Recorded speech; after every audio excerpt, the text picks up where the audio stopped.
உங்கள் வாழ்க்கையில் விடை காண முடியாத கேள்விகளுக்கு விடை சொல்ல வருகிறார். The one and only hat-trick success astrologer in India. ஜோதிட சத்குருஜி மெஹரு தன் சுய ஜாதகத்தின் மூலம் விழிப்புணர்வு பெற்ற ஒரு மறைபொருள் ஞானி.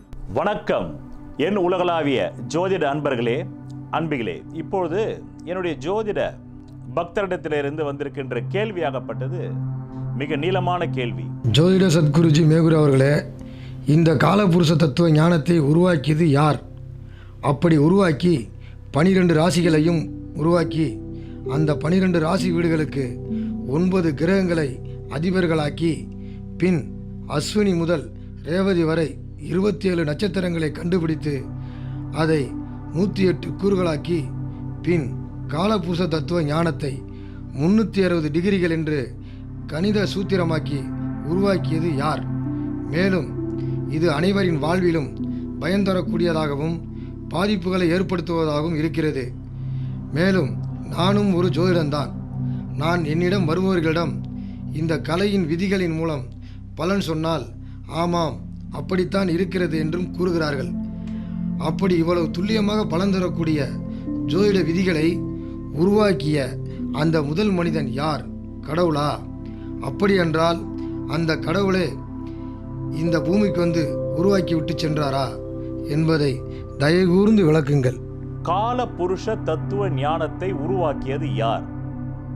ஒரு கேள்விக்குள் 5 கேள்விகள் இருக்கிறது. அவர் கேட்டிருக்கின்ற ஒரு கேள்வியை 5 பகுதிகளாக நாம் பிரித்து பார்க்க போகின்றோம் இப்பொழுது. அப்பொழுதுதான் உங்களுக்கு அதற்கான சரியான, தெளிவான, மேலும் துல்லிதமான பதில் கிடைக்கும். என்னுடைய பதிவை பார்ப்பவர்கள் அனைவருக்குமே தெரியும், நான் நுனிப்புல் மேய்பவன் அல்ல. ஆக இந்த கேள்வி என்னுடைய ஜோதிட பக்தரிடத்திலிருந்து வந்திருக்கிறது. ஆவல் கொண்டு கேட்டிருக்கிறார், தயை கூர்ந்து விளக்குங்கள் மேரு அவர்களே என்று. ஆக இந்த கேள்வி ஜோதிடத்திலே கால புருஷ தத்துவ ஞானத்தை உருவாக்கியது யார்? அது முதல் கேள்வி. அதற்கு நான் விடை தரப் போகின்றேன். இரண்டாவது, அப்படி அந்த கால புருஷ தத்துவ ஞானத்தை உருவாக்கி மேஷம் முதல் மீனம் வரை 12 ராசிகளை உருவாக்கி, அதாவது ஆங்கிலத்தில் சொல்லப்போனால் ஜோடியாக் சைன் என்று சொல்வார்கள், அந்த ஜோடியாக் சைனையும் உருவாக்கி பிறகு அந்த 12 ராசிகளுக்கு 9 கிரகங்கள் அல்ல 7 கிரகங்கள், அதாவது ராகு கேதுகளுக்கு சொந்த வீடுகள் இல்லை, அதனால 7 கிரகங்கள், சப்த கிரகங்களையும் உருவாக்கி அந்த 12 வீடுகளுக்கும் அந்த வீட்டின் அதிபர்களாக்கி. ஆக காலபுருஷ தத்துவ ஞானத்தை உருவாக்கியது யார் என்பது அந்த 5 கேள்விகளிலே முதல் பகுதி. இரண்டாவது பகுதி, அந்த காலபுருஷ தத்துவ ஞானத்தை உருவாக்கி 12 ராசி அதிபர் 12 ராசிகளை உருவாக்கி அதற்கென்று கிரக அதிபர்களை உருவாக்கி பின் வானமண்டலத்தை 27 நட்சத்திரங்களை உருவாக்கி அஸ்வினி முதல் ரேவதி வரை உருவாக்கி அந்த 27 நட்சத்திரங்களை 108 பாதங்களாக்கி, அதுதான் தியானத்திலே பதஞ்சலி உருவாக்கிய யோகா டெக்னிக்கிலே கூட 108 தான் உண்டு. அதாவது ஜோதிடத்திற்கு மீறி எதுவும் இல்லை என்பதற்குத்தான் அவ்வப்போது இப்படி வரும்போது சில ஓமானங்களையும் நான் உங்களுக்கு கொடுத்து விடுகின்றேன். ஆக அதை 108 கூறுகளாக்கி பின்னர் அந்த 108 கூறுகளும் வியாபித்திருக்கக்கூடிய அந்த 12 ராசிகள் என்ற ஜோடியாக் அந்த அண்டவெளியை 360 டிகிரிகளாக்கி. நான்காவது கேள்வி வந்துவிட்டது. முதல் கேள்வி காலபுருஷ தத்துவ ஞானத்தை உருவாக்கியது யார்? பிறகு அதற்கென்று 12 ராசிகளை உருவாக்கி 7 கிரகங்கள், சப்த கிரகங்களை அதன் அதிபர்களாக்கிய பிறகு 27 நட்சத்திரங்களை 108 கூறுகளாக்கி பிறகு அதை ஜோடியாக் சைன் என்று சொல்லக்கூடிய 360 டிகிரிகள், மேஷம் 30 டிகிரி, ரிஷபம் 30 டிகிரி என்று 12 ராசிகள் 30 × 12 360 டிகிரிகளாக உருமாற்றி அதை ஒரு கணித சூத்திரமாக்கி பின் இவை அனைத்துமே ஒரு ஜோதிடரிடம் சென்று பலன் பார்க்கின்ற அந்த கிளைண்ட்டுகளாகட்டும், பொதுமக்களாகட்டும், உலக மக்களாகட்டும், அந்தந்த காலத்தில் அந்தந்த நாடுகளில் உள்ள ஜோதிடர்கள் போய் பலன் பார்க்கும்போது மேலும் இந்த ஜோதிட கேள்வியை கேட்ட அவரே ஒரு ஜோதிடர் தான். அதுதான் என் ஜோதிட பக்தர் என்று சொன்னேன். அவரே ஒரு ஜோதிடர் தான். அவருக்கே ஜோதிடம் தெரியும். அதனால் அவர் கேட்கின்றார், நானே கூட இதை பலன் சொல்லும் போது பலிக்கிறதே, எல்லோருக்கும் பொருந்துவதாக இருக்கிறதே என்பது 5வது கேள்வி. எல்லோருக்கும் பொருந்துவதாக இருக்கிறதே. மிக அற்புதமான கேள்வி. ஆம், இப்பொழுது என்னிடத்திலே ஒருவர் வருகிறார், ஒரு ஜாதகத்தை பார்க்கின்றேன், 6ஆம் பாவாதிபதி 7ல் இருந்தால் உனக்கு டைவர்ஸா என்று கேட்கிறேன். ஆமாம் என்றார். இல்லை, டைவர்ஸுக்கு நாங்கள் இப்போ பேசிக்கிட்டு இருக்கோம், ஆயிடுமா அப்படின்னு கேட்குறாங்க. நம்ம ஒரு 10 பலன் சொன்னோம்னா அந்த 10 பலனுமே நடந்திருக்குன்றாங்க. சிலது கடந்த காலத்தில் நடந்திருக்கு 4, சிலது நிகழ்காலத்தில் நடந்துக்கிட்டு இருக்கு, இன்னும் 2 பலன் எதிர்காலத்தில் நடக்கிறதுக்கான வாய்ப்பு தெரியுது, அனுமானம் படுறோம் நாங்கள். நீங்கள் சொல்கிற மாதிரி தான் அது நடக்கும். ஏன்னா கடந்த காலம் என்பது, கடந்த காலம் பெற்ற குழந்தை தான் நிகழ்காலம், நிகழ்காலம் கருத்தரித்திருக்கின்ற குழந்தை தான் எதிர்காலத்தில் பிறக்கப் போகிறது. நன்றாக புரிந்து கொள்ளுங்கள். கடந்த காலம் பெற்ற குழந்தை நிகழ்காலம், நிகழ்காலத்திலே ஒரு பெண் கருவுற்றிருந்தால் அந்த கரு முதிர்ச்சி பெற்று 9 மாதங்கள் கழித்து பிறக்கப் போகின்ற குழந்தை வலிமையானதா, வல்லமையானதா, நொண்டியா, ஊனமா, முடமா, குருடா, செவிடா, பேடா? அவை பிராட்டியார் சொன்னதை போல் அரிது அரிது மானிடராய் பிறத்தல் அரிது, அதனினும் கூன் குருடு செவிடு பேடு நீங்கி பிறத்தல் அதனினும் அரிது, இளமையில் வறுமை கொடிதுன்னு. அந்த மாதிரி ஆக யார் ஒருவர் கடந்த காலத்தை வீணடித்து விட்டார்களோ அவருடைய நிகழ்காலம் நிச்சயமாக சோதிடமே வேண்டாம், கண்களை மூடிக்கொண்டு சொல்லலாம், உனக்கு வாழ்க்கை நன்றாக இருக்காது. ஏனென்றால் சோதிடம் நகர்வதே கடந்த நிகழ் எதிர்கால உள் ஒத்திசைவில்தான். உங்களுக்கு கடந்த கால திசாபுக்தி ராஜயோக திசாபுக்தியாக இருந்தால் நிகழ்காலத்தில் நீங்கள் கோடீஸ்வரராகத்தான் இருக்க முடியும், மாறி இருப்பதற்கு வாய்ப்பே இல்லை. நிகழ்காலத்தில் உங்களுக்கு ஒரு நல்ல ராஜயோக திசாபுக்திகள் நடந்து கொண்டிருந்தால் எதிர்காலத்தில் நீங்கள் நிச்சயமாக கோடீஸ்வரன் என்று உங்கள் சமூகமும், உங்கள் குடும்பமும், உங்கள் தாய் தந்தையரும், உங்கள் மனைவி மக்களும் உங்களை போற்றுவார்கள் என்பதில் ஒரு துளி சதவீதம் கூட ஐயம் வேண்டாம். ஆக கடந்த கால திசாபுக்திகள் மிக மோசமாக 6, 8, 12 திசாபுக்திகளாக இருந்தால் பிறகு நிகழ்கால திசாபுக்தி உடனே சொல்லிவிடலாம், இவன் ஒரு பிச்சைக்காரன், இவன் ஒரு தரித்திரன், இவன் ஒன்று செல்லா காசு, இவன் ஒரு தண்டச்சோறு, இவன் ஒரு வேலை இல்லாதவன், இவன் ஒரு ஏழ்மையாளன், இவன் ஒரு வறுமையாளன். ஆக இப்போது இந்த 5 கேள்விகளிலே முதல் கேள்வி எடுத்துக்கொண்டு பார்ப்போம். காலபுருஷ தத்துவ ஞானத்தை உருவாக்கியது யார்?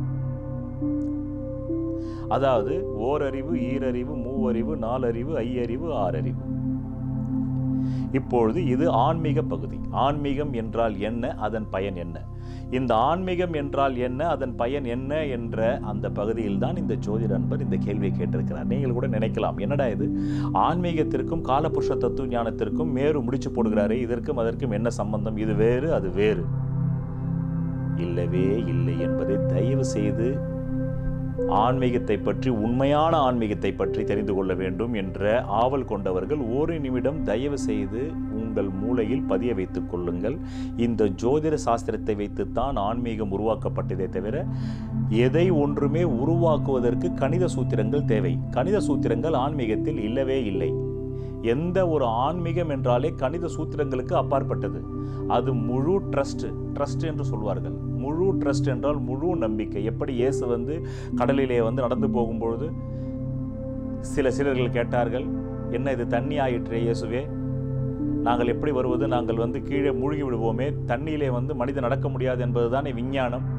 அவர்களுக்கு விஞ்ஞானம் தெரியாது, பாவம். இயேசுவின் பண்ற சிலர்களும் மிகவும் பாமரர்கள், அவர்களுக்கு விஞ்ஞானம் தெரியாது. இருந்தால் கூட அதுதான் அவருடைய கேள்வியின் சாராம்சம்.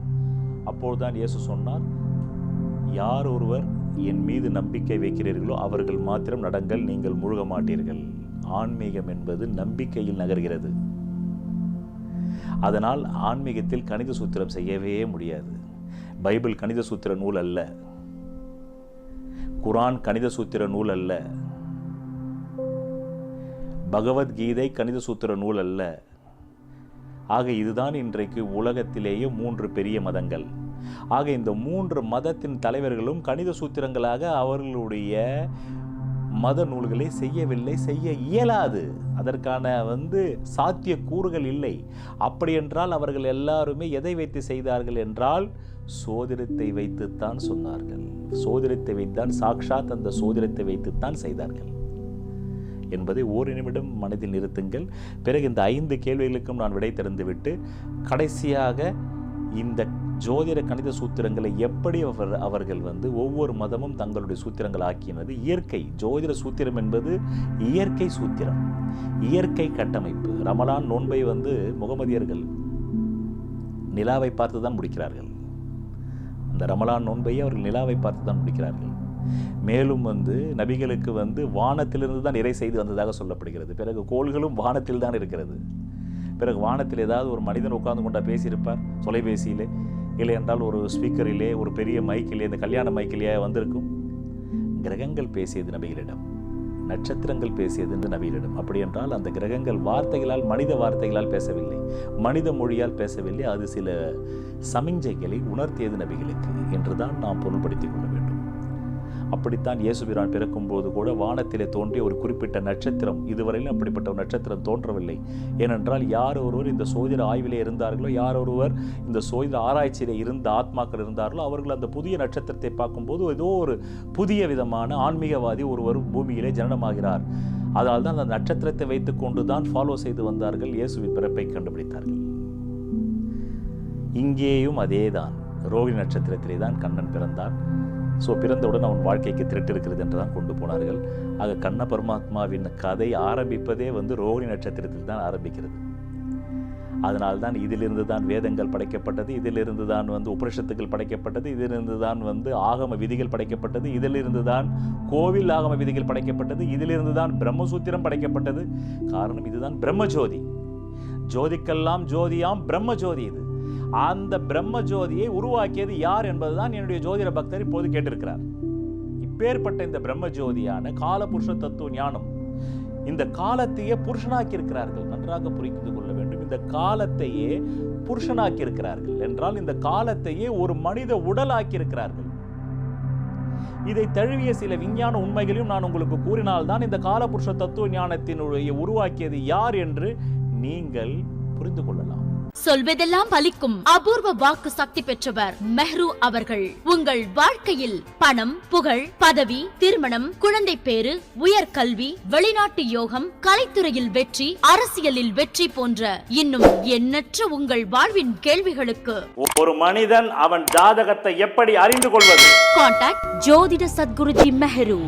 Address Quality Complex, first floor, new number 45, wall number 12, Arunachalam Road, Saligramam, Chennai 93. Phone 0442376072.